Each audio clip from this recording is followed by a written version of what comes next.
Magandang gabi, Pilipinas! Bayan makasaysayan ang naging pagtatalumpati ni Pangulong Ferdinand R. Marcos Jr.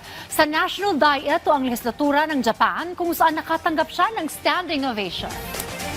Sa kanyang talumpati, binigyan din ng Pangulo na bilang maritime democracies, nakatutok ang Pilipinas at Japan sa pagsunod sa pandaigdigang batas sa karagatan at hindi sa paggamit ng dahas o puwersa. Kinilala rin ng Pangulo ang Japan bilang isa sa pinakamalaking trade partner ng Pilipinas na pinagmulan ng foreign direct investments. Yan ang ulat ni Clazel Pardilla. It is with great honor that I bring the warmest greetings from the Filipino people to this citadel of democracy and to the people of Japan. Sa pambihirang pagkakataon, humarap ang pinakamataas na leader ng Pilipinas, si Pangulong Ferdinand R. Marcos Jr. sa mga miyembro ng National Diet. Ito ang palyamento ng Japan na katumbas naman ng Kongreso ng Pilipinas. Dinaluhan ng presidente ang sesyon bilang bahagi ng kanyang pinakaunang state visit sa Japan.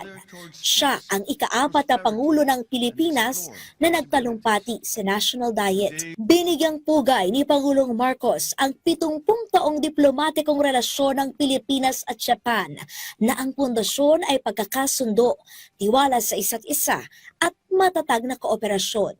It now enables both countries to work in a more complex and strategic area, including security, maritime and defense cooperation, resilient supply chains, and emerging technologies such as artificial intelligence and space. We have reached a point where mutual trust is no longer just a result of our partnership, it is the very force that drives our relations above and beyond.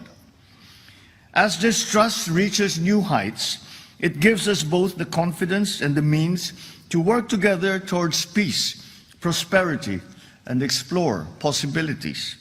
Kinilala rin ni Pangulong Marcos ang pagtutulungan sa ekonomiya ng Pilipinas at Japan na pinagtibay ng Philippines-Japan Economic Partnership, ang pinakaunang free trade agreement ng bansa. Tumitindig ngayon ang Japan bilang pangunahing investor ng Pilipinas at sa harap ng mga pagsubok at tensyon sa Indo-Pacific region, sabi ni Pangulong Marcos, kasanggarin ng Japan sa pagtitiyak ng kapayapaan at seguridad sa rehiyon. Our two nations remain unwavering in our commitment to uphold international law, promote stability, and advocate for the peaceful settlement of disputes.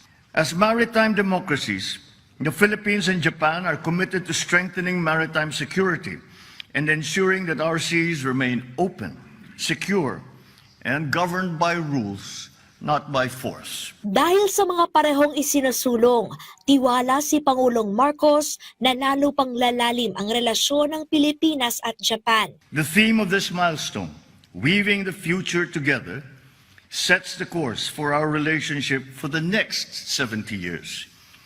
Like threads carefully interlaced, our shared experiences, values, and vision must be directed to come together to form something even stronger and more responsive to the shifting tides of our time.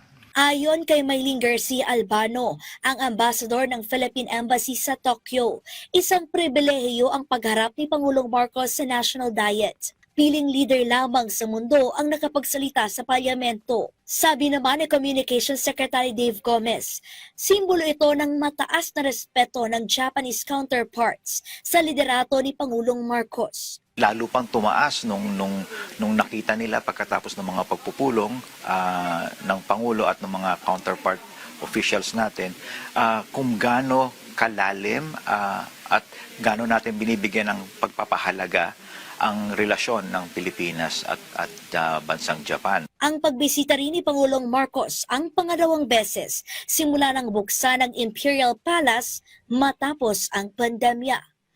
Clazel Pardilla para sa Pambansang TV sa Bagong Pilipinas.